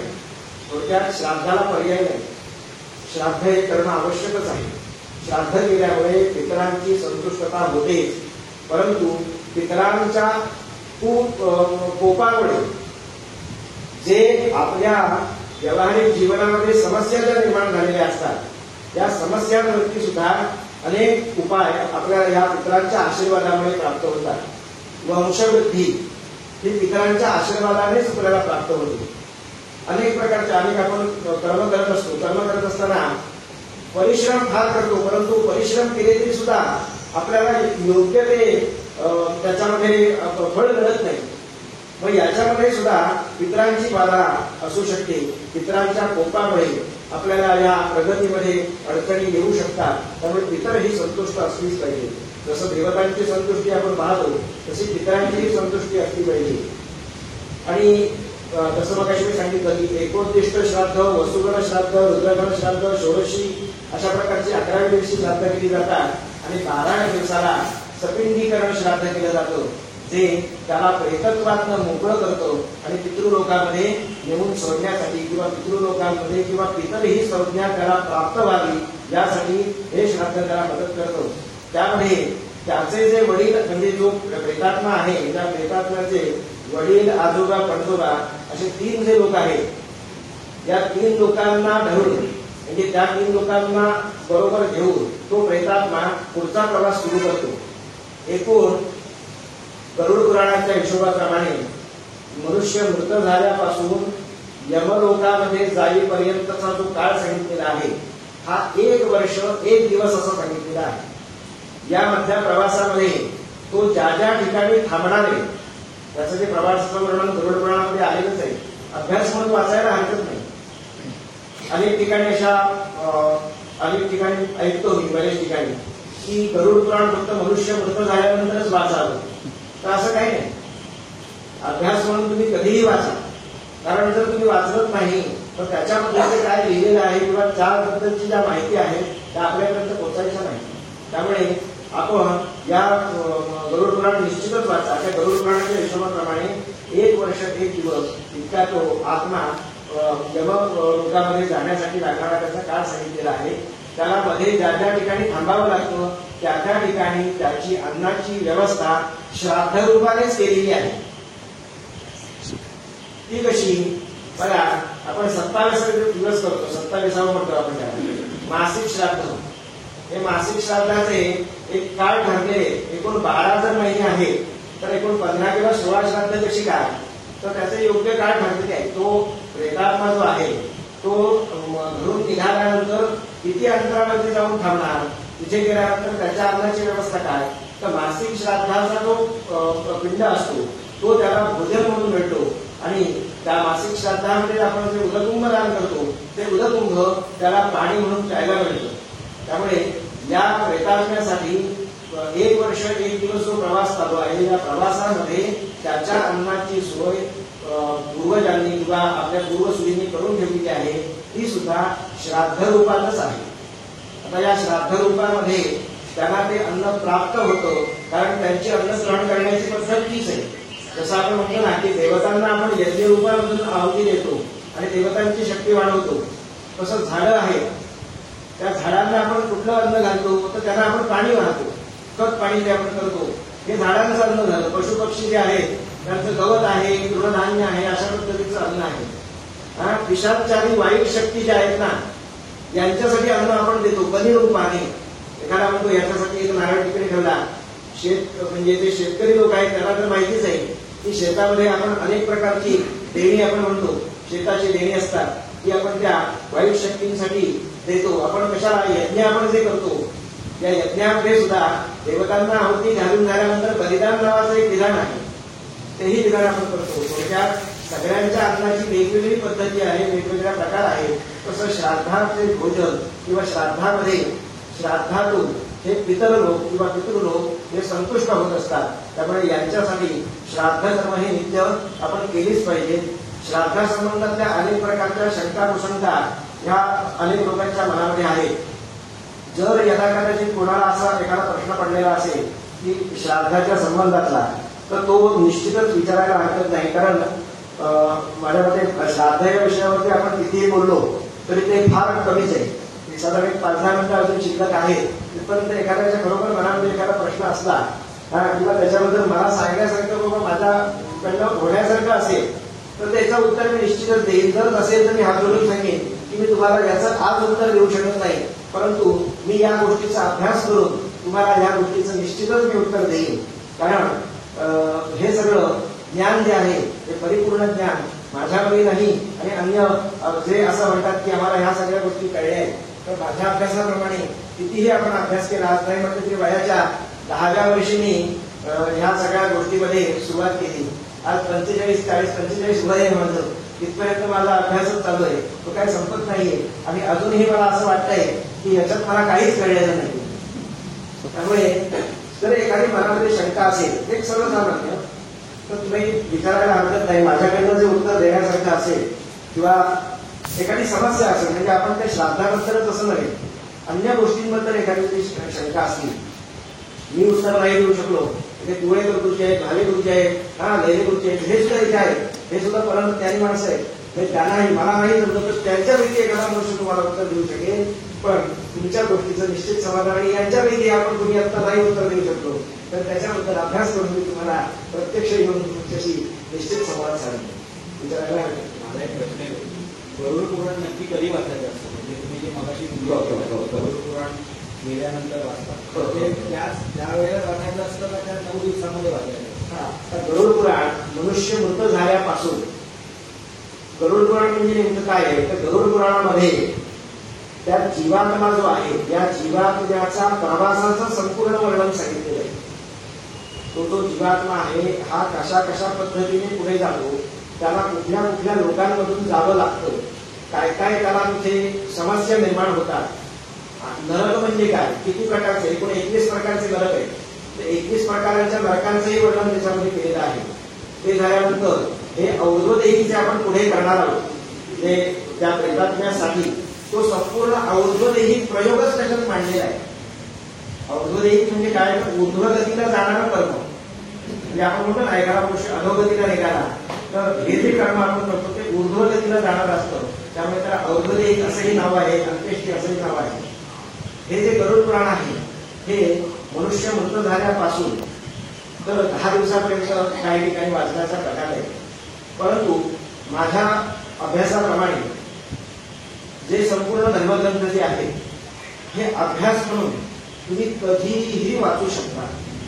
कारण त्यातलं जर ज्ञान नाही आपल्याला कळलं, म्हणजे थोडक्यात त्याबद्दलची माहितीच आपल्याला कळली नाही, काय होणार आहे की तुम्ही प्रवासाचं वर्णन वाचला, नंतर संपूर्ण और्ध्वदेही प्रयोग वाचला आणि हे सगळं झाल्यानंतर तुमच्या मनामध्ये नाना प्रकारच्या शंका यायला सुरुवात होईल आणि तुम्हालाच असं वाटायला लागेल अरे याच्यामध्ये त्यांनी असं सांगितलं आणि आपण असं केलं. पण अभ्यासपूर्वक जर तुम्ही ते केलेलं असेल तर तुम्ही जे कर्म करा, थोडक्यात की जसं भगवद्गीतेमध्ये भगवंत सांगतात की कुठलंही कर्म करताना प्रथमतः त्या कर्माबद्दलची पूर्णतः माहिती आपण मिळवून घ्या. ते कर्म आपण जर करणार आहोत, मी माझ्या घरी पूजा करणार आहे तर मी पूजा करायची म्हणजे मी नेमकं काय करायचं, माझी कृती तिथे काय असणार आहे, मी कुठल्या कुठल्या देवतांना बोलवणार आहे, मी पूजा करणारे म्हणजे नेमकं काय करणारे याबद्दलची माहिती प्रथमतः त्या गुरुजींकडनं मिळवून संपादित करून नंतर ज्यावेळी आपण ती पूजा करायला लागतो, म्हणजे आपण त्याचं वर्णन जेवढे वाचतो ना की आवाहनम, स्थापनम, पाद्यम, अर्घ्यम, आचमनम, असं आपण ते वेगवेगळे प्रकार वाचतो. बघा व्यवहारात आपण सगळं तेच करत असतो. आवाहन म्हणजे काय, एखादा पाहुण्याला आपण बोलवतो, या आमच्याकडे या, आवाहन करणे. देवतांनाही आपण बोलवतो. आसनम, बसायला त्यांना काहीतरी देतो. पाद्य, पाय धुवायला पाणी घालतो. हात धुवायला अर्घ्य घालतो. यायला पाणी देतो. स्नानासाठी पाणी देतो. नाना प्रकारचे वस्त्र अलंकार देतो. भोजन करतो. षोडशोपचार पूजा आपण माणसांची सुद्धा नित्य करत असतो, आलेल्या घरचा मनुष्य. तशाच पद्धतीची पूजा देवतांची आहे. त्यामुळे गरुड पुराण हा जो विषय आहे हा तुम्ही अभ्यासासाठी कधीही वाचा, त्याचा कुठल्याही प्रकारचा दोष नाही. उलट असं सांगतात की पुराण ग्रंथांचं अवलोकन करणे, वाचन करणे याच्यासारखं महत् पुण्य कुठलं नाही. म्हणजे आपण असं म्हणतो ना की भागवतासारखे अनेक ग्रंथ आहेत. भागवत एक क्षेत्र दोष जाती, क्षेत्रामध्ये जर अनेक प्रकारचे दोष आहेत तर भागवतासारखे ग्रंथ आपल्या घरामध्ये वाचन केलं पाहिजे, म्हणजे आपोआप क्षेत्रातले सगळे दोष नाहीसे होतात. तसं ह्या गरुड पुराणासारखे जे ग्रंथ आहेत हे अपमृत्यूपासून आपलं संरक्षण करतात. आपल्या घरामध्ये जर खरोखर असा एखादा योग असेल अपमृत्यूचा आणि गरुड पुराणाचं वाचन जर आपल्या घरामध्ये आपण केलं तर ती धर्म म्हणजे जो यमदेवता आहे ही संतुष्ट होते.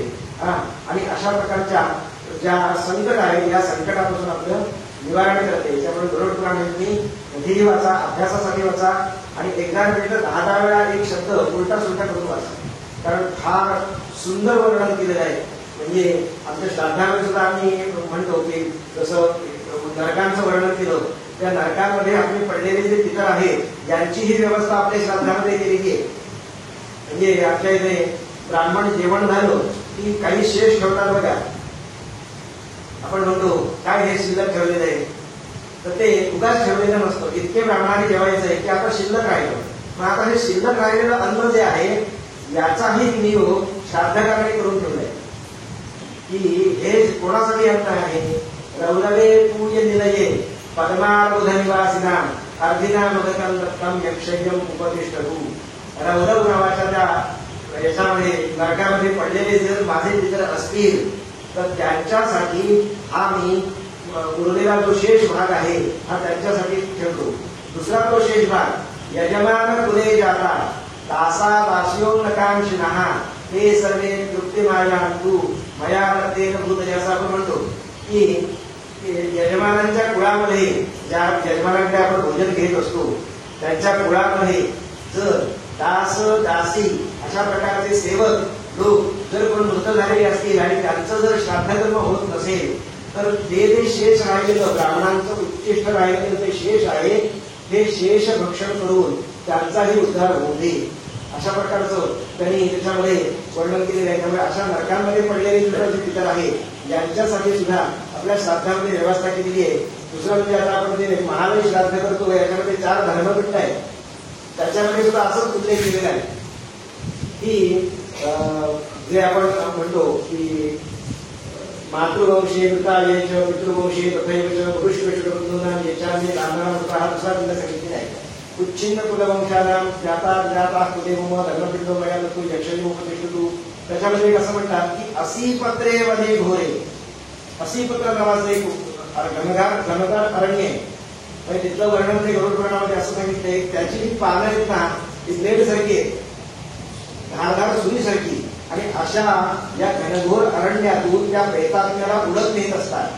त्या असीपत्रे वने घोरे, त्या अशा घनघोर अरण्यामध्ये जर माझे पितर पडलेले असतील, कुंभीपाके च ये गताः, कुंभीपाक नावाचा तो नरक आहे, एक मोठा कुंभ आहे तिथे देव उघडतंय आणि त्याच्यामध्ये त्या प्रेतात्म्याला टाकलेला आहे. अशा अवस्थेमध्ये असलेला आपला प्रेतात्मा जर असेल तेषां उद्धारार्थायो, त्याच्या उद्धारासाठी हा इमं पिंडं ददाम्यहं, हा मी पिंड देतो, त्याचाही उद्धार या महालय श्राद्धामध्ये सांगितलं आहे. त्यामुळे महालय श्राद्ध सगळ्यांनी आवर्जून करायला काहीच हरकत नाही. गुरुजी एकच प्रश्न करतात, माझे शंका आहे, या स्त्रियांचा विवाह झालेला नसतो, त्या मृत्यू झाल्यानंतर त्यांचं श्राद्ध होतं का? हो.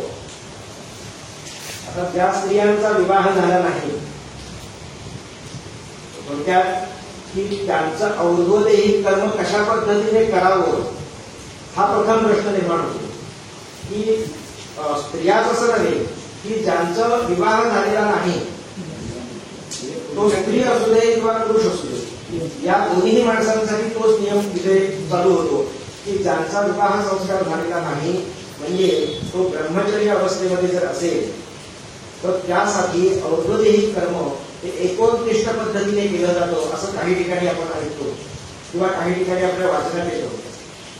नारायण भट्टी नावाच्या ग्रंथामध्ये की ब्रह्मचारिणाम अनपत्यानाम सपिंडीकरणम नास्ती, ज्यांना सपिंडीकरण नाही म्हणजे त्यांचं वर्ष श्राद्धाधिक कर्म जी आहे किंवा सपिंडीकरण श्राद्ध अशा प्रकारची कर्म नाही, मग यांच्या उद्धारासाठी एकोत्कृष्ट पद्धतीने श्राद्ध करावी किंवा नारायणपती नावाचं श्राद्ध करून या आत्म्यांची मुक्तता करावी. त्यामुळे अशा ब्रह्मचारी अवस्थेमध्ये असलेल्या स्त्रिया किंवा पुरुष यांच्यासाठी और्ध्वदैहिक सांगितलेलं आहे, परंतु और्ध्वदैहिकामध्ये एकोत्कृष्ट पद्धतीनं त्यांचं सगळं कर्म करावं. अगदी वर्षश्राद्ध जरी करायचं झालं तरी एकोत्कृष्ट पद्धतीने करावं असं त्याच्यामध्ये सांगितलेलं आहे. म्हणजे का? हा, एकाला उद्देशून श्राद्ध हे तेच असतं.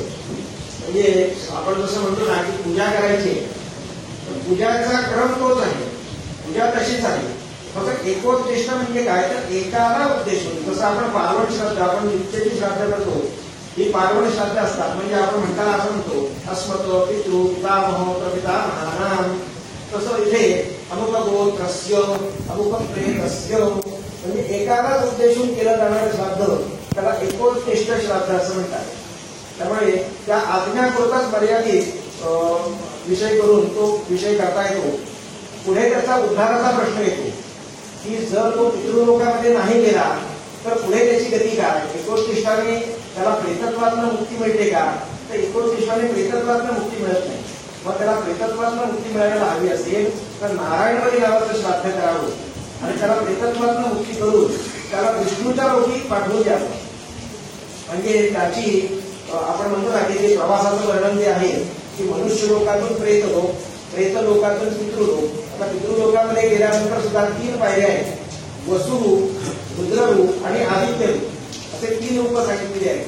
तो वसुरूपातून रुद्ररूपामध्ये जातो, रुद्ररूपामधून तो आदित्य रूपामध्ये जातो आणि तो आदित्यात विलीन होतो आणि पुन्हा त्याला जन्म घ्यायचा, मरण घ्यायचा हे पूर्वकर्मावरती त्याचं सगळ्या गोष्टी अवलंबून असतात. एकोत्कृष्ट म्हणजे एकाला उद्देशून केलं जाणारं जे श्राद्ध आहे त्याला एकोत्कृष्ट श्राद्ध असं आपण म्हणू. माझा प्रश्न असा बरं का, मी एकदा तो प्रथम श्राद्ध करतो, नंतर पक्ष 15 वेळापणी करतो. तर एकदा, दोनदा, तीनदा, 3 वर्षा म्हणजे दरवर्षीच करत आलो आपण घ्यायला लागतो. एखाद्या वेळेस त्या आपल्याला जर गती मिळाली असेल तर मग परत श्राद्ध कसं करायचं? आता प्रत्येक वर्षी श्राद्ध करणार हो हो आता तुम्हाला यावरच गोष्ट सांगतो. म्हणजे काही ठिकाणी तुम्ही जसा आता मला प्रश्न विचारला तसा आमच्या गावामध्ये काशी गया क्षेत्रावरती जाऊन पिंडदान करून आलेला एक व्यक्ती मला येऊन भेटला. ते मला असं म्हणाला की नाना आम्ही काशीला गेलो होतो, तिथे पिंडदान केलं, दह्यावरती गेलो, तिथे पिंडदान केलं आणि आता त्या लोकांनी असं सांगितलं की तुमचा जो पितर आहे, तुमचे जे पितर आहेत ते आता मुक्तीला गेलेले आहेत, त्यामुळे आता याच्या पुढे त्यांच्यासाठी श्राद्ध मोक्ष वगैरे करण्याची काहीही आवश्यकता नाही असं त्यांनी सांगितलं. तर तुमचं म्हणणं काय असं त्यांनी मला विचारलं. म्हटलं भोग माणसाचे जे असतात ना हे भोगल्याशिवाय मनुष्य एका ठिकाणून दुसऱ्या ठिकाणी जाऊच शकत नाही. म्हणजे अवस्था ज्या आहेत त्या अवस्था पूर्ण उपभोगल्याशिवाय मी जोपर्यंत मी कुमार अवस्थेमध्ये आहे, कुमार अवस्था पूर्ण भोगून नंतर मी यौवन अवस्थेमध्ये पदार्पण करणार आहे. तसं अवस्था ज्या आहेत या अवस्था भोगल्याशिवाय त्या आत्म्याला पुढे जाता येत नाही. बरं आता आपण असं म्हणतो की आत्मा हा एकच आहे, तो एकाच ठिकाणी जन्म घेतो. तर असं नसतं. तर आपण श्रीपादांचं चरित्र जर पाहिलं तर श्रीपादांच्या चरित्रामध्ये एका आत्म्याने 4-4 ठिकाणी जन्म घेतल्याचे दाखले आहे. म्हणजे एक आत्मा इकडे आपल्या ज्या काही शिक्षा आहेत, आपण शिक्षा म्हणूया, त्या शिक्षा भोगत असतो, दुसऱ्या ठिकाणी जाऊन त्यानं पुनर्जन्म घेतलेला असतो. परंतु त्याच्या उद्धारासाठी जी कर्म सांगितली आहेत ती कर्म केल्याशिवाय त्याला गती नाही. फक्त काय होतं की मरणोत्तर आपण त्याच्यासाठी जी कर्म करतो त्याच्यामध्ये आपण दया किंवा अन्य ठिकाणी जाऊन जी श्राद्ध करतो ती त्याला मुक्त करण्यासाठी, म्हणजे जे जन्ममरणाचे जे फेरे आहेत त्या फेऱ्यातून मुक्त करण्यासाठी त्याला मदत करतात. परंतु त्याचे जे भोग आहेत पूर्वकर्माप्रमाणे ते पूर्वकर्माप्रमाणे भोग भोगल्याशिवाय त्याची तिथून मुक्तता होत नाही. त्यामुळे जरी आपण म्हटलं की मी 3 वर्ष श्राद्ध केलं किंवा 3 वर्ष श्राद्ध करून याच्यात भागेल का, तर नाही. जिथपर्यंत आपण हयात आहोत तिथपर्यंत आपल्याला ते श्राद्ध करायला हवं. आता कशी पायऱ्या पुढे पुढे जातात बघा, की माझे वडील वसुरूपामध्ये आहे. हे वसुरूपामध्ये कधीपर्यंत आहे, जिथपर्यंत मला मुलगा होत नाही किंवा मी मृत होत नाही तिथपर्यंत ते वसुरूपात आहे. वसुरूपातनं रुद्ररूपात कधी जातील, मी मृत होईल आणि माझा मुलगा माझं अवधूतही कर्म करेल किंवा माझं जेवढी श्राद्ध करेल. जशी एक एक पायरी पुढे जाईल तसा तो आत्मा एक एक पायरी मागे जात असतो. त्यामुळे श्राद्ध कर्म जी आहे ही मोक्षासाठी आपण मोक्षाला अपेक्षित धरूनच ती करायची असतात. परंतु या गोष्टीने त्याला पूर्णतः मोक्ष मिळाला अशा गोष्टी पूर्णतः होत नाही.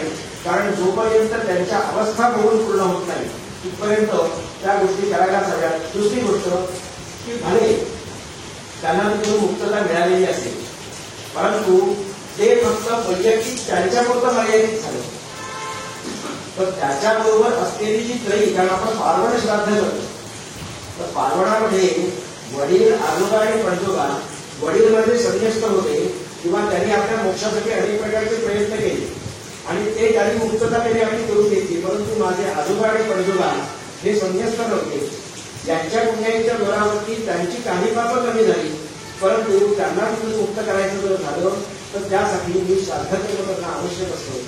त्यामुळे जोपर्यंत आपण जिवंत आहोत तिथपर्यंत आपल्या पितरांसाठी श्राद्ध केलं तर त्यांच्या ज्या अवस्था आहेत त्या अवस्थांमध्ये वृद्धी होत जाते आणि त्यांना मुक्तता मिळण्यासाठी फार मदत होते. पुण्यकर्माने त्यांना इहलोकी परलोकी उत्तम मार्ग मिळतो. कारण ज्यावेळी आम्ही अवधूतही कर्म करतो त्यावेळी पंचगोदानं सांगितलेली आहे. त्या पंचगोदानांपैकी शेवटची काय सांगितलेली आहे ती मोक्ष धेनू आहे.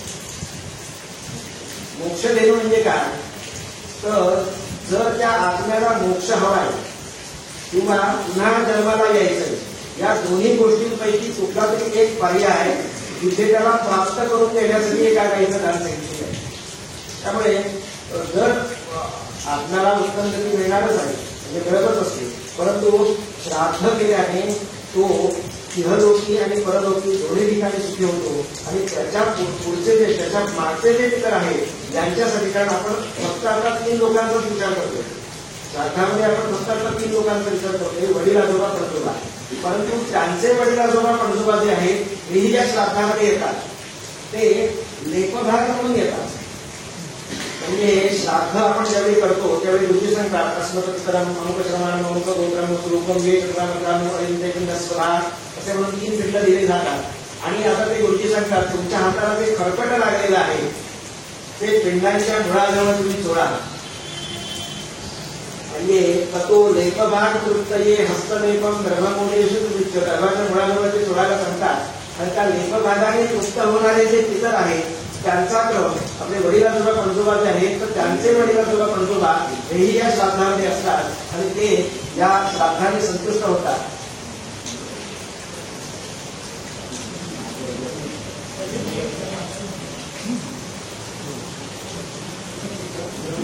माझ्या वडिलांचं निधन 28 ऑगस्टला झालं तर त्यांचं 27व्या दिवसाची विधी झालेली नाही.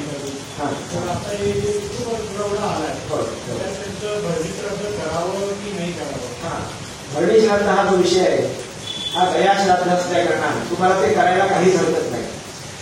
कारण हे जे 27वे दिवस आपण जो म्हणतो एक ढोबळमानाने त्याला 27वा दिवस असं नाव दिलेलं आहे. त्याचा कालमर्यादा 20 ते 25 आणि 25 ते 30 अशा त्याच्यामध्ये 2 एकत्र श्राद्ध येतात. त्यामुळे ते 27व्या दिवशी करावं असं एक सर्वसाधारण त्याच्याबाबत विधान आहे. परंतु तुम्हाला जर भरणी श्राद्ध करायचं असेल तर 27वा दिवस हा कुठल्याही प्रकारे या भरणी श्राद्धाच्या अडचणीमध्ये येत नाही. त्यामुळे भरणी श्राद्ध करा आणि ते केलं असता वेळेवर श्राद्ध केल्याचं पुण्य मिळतं. त्यामुळे बिनधास्त तुम्ही भरणी श्राद्ध करायला हरकत नाही. त्याच्यासाठी 27वा दिवस झालाच पाहिजे असं काय आग्रह नाही. कारण तुम्हाला सांगतो हा 27वा दिवस जो येतो ना हे पूर्ण मासिक नावाचं मासिक येतं. त्याच्या आधी एक आद्य मासिक नावाचं मासिक असतं त्याचा लोप होतो. त्यामुळे जे पूर्ण मासिक आहे हे दुसरं मासिक आहे.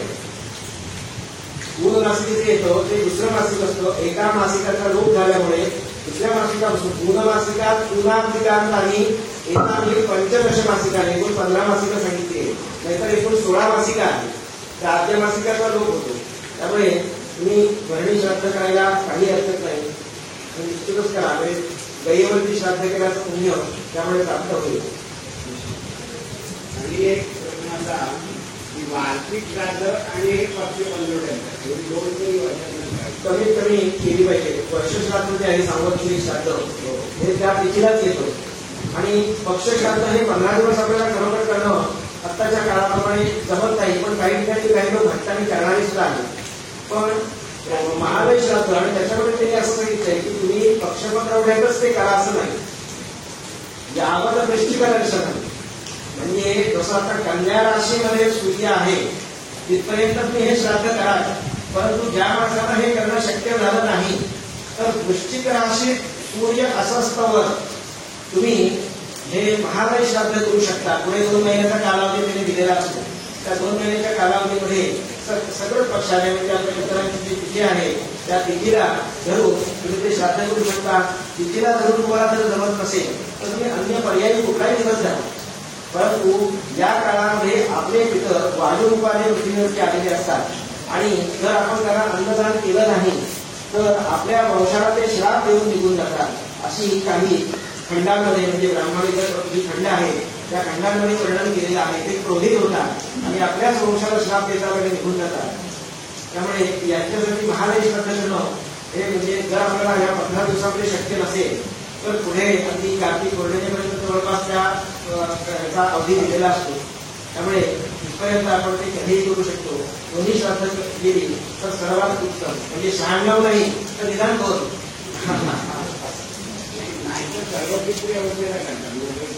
हा सर्व ज्यांना काहीच माहिती नाही बाबा आपल्या मित्रांची तिथी ज्यांना माहिती नाही त्या लोकांसाठी ते असं सांगतात की तुम्ही अमावास्येला श्राद्ध करा. कारण काही ग्रंथांमध्ये अष्टमीपासून म्हणजे कृष्णाष्टमीपासून अमावास्येपर्यंतचा जो काळ आहे हा माध्यान्ह सांगितलेला आहे. म्हणजे दुपार सांगितलेला आहे काही ग्रंथांमध्ये. तर त्याचा आधार न घेता की सर्वत्र आपण करू माझा हे श्राद्ध सुद्धा आता मी श्राद्ध कधी करू पण तो अमावास्येला कर. अमावास्येला कर म्हणजे कधी तर तो पितरांचा दुपार चाललेली असते त्या काळी तुम्ही त्या पितरांसाठी अन्न द्या. त्यामुळे सर्व पितरीला जरी केलं तरी चालू शकतो. म्हणजे अनेक लोकांचा त्याच्यामध्ये सहभाग होतो.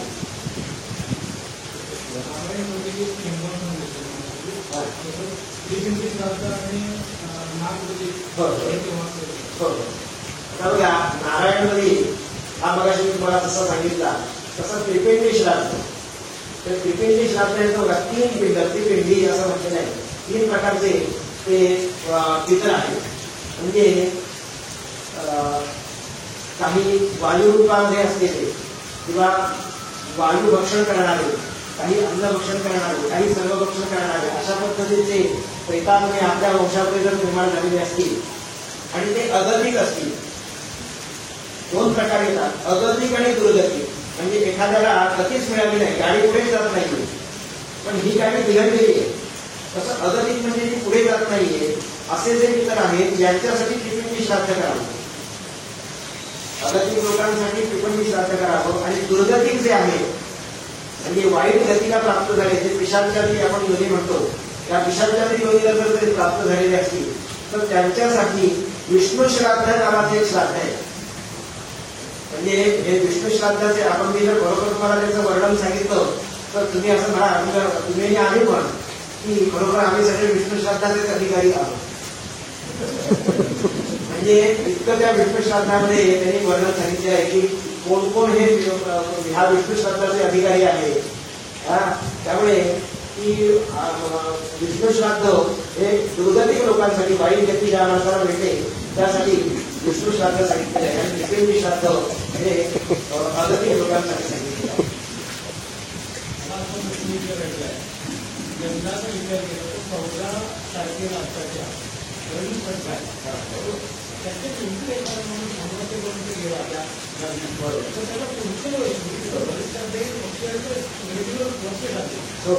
काय बघा गणेश श्राद्ध हे गया श्राद्ध असल्या कारणात शास्त्रकारांनी असं सांगितलंय की वर्षाच्या मध्ये जर येत असेल तर एकदा करून भागतो पुन्हा नाही केलं तरी चालतं. श्रीदेवतांना किंवा शरदेवतांना उद्देशून अशा पद्धतीने त्यांनी काही निर्णय सांगितले तर ते एकदा करून चालतं. परंतु आपण जर वर्ष श्राद्ध झाल्यानंतर जर भरणी श्राद्ध करायचंय नव्हे तर मला वाटतंय मी भरणी श्राद्ध करणार आहे ते गया श्राद्ध आहे तर मी कधीही करून चालते. जे भरणी नक्षत्र म्हणजे पितृपंचांगामध्ये येणारं जे भरणी नक्षत्र आहे या महिन्यात प्रत्येक वर्षी आपण केलं भरणी श्राद्ध तरी सुद्धा चालू शकतो. नव्हे तर शास्त्रकारांचा असा आग्रह आहे की ज्यांना संवत्सराच्या पहिल्या चंद्र नाही तरी पुढे प्रतिवर्षीच तुम्ही भरणी श्राद्ध करा जेणेकरून गया श्राद्ध केल्याचं तुमच्या मनात येईल. त्यामुळे ते प्रतिवर्षी करायला काहीच हरकत नाही पण प्रतिवर्षी करणं बरोबर शक्य होत नाही म्हणून किमान वर्षी एकदा तरी आयुष्यामध्ये एकदा तरी आपण ते भरणी श्राद्ध करावं.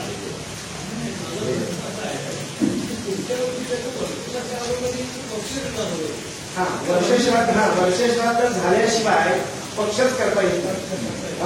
म्हणजे जर बरोबर पितृपंधरवड्यामध्ये त्याचं जर वर्षश्राद्ध येत असेल अगदी आपण शेवटची तिथे अमावास्या धरूया अमावास्येच्या दिवशी त्या माणसाचं जर वर्षश्राद्ध आलं तर अमावास्येनंतर पुढे जो वृश्चिक दर्शनात काळ सांगितलेला आहे वृश्चिक संक्रांतीपर्यंतचा या काळामध्ये आपण त्यांचं महालय श्राद्ध करू शकतो.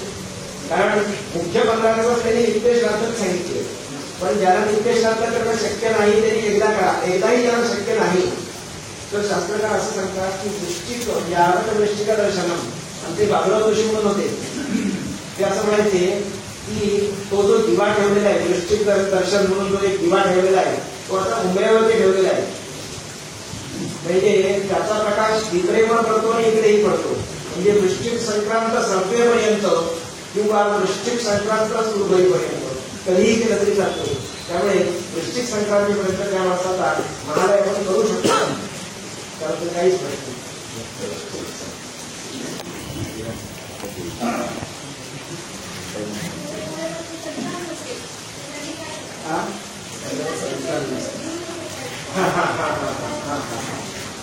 बघा मगाशी मी कसं सांगितलं की एखादा मनुष्य आपल्या वंशामध्ये निपुत्रिक असेल तर त्याच्या बाकीचे जे वंशज आहेत त्यांनी त्याचं श्राद्ध करावं.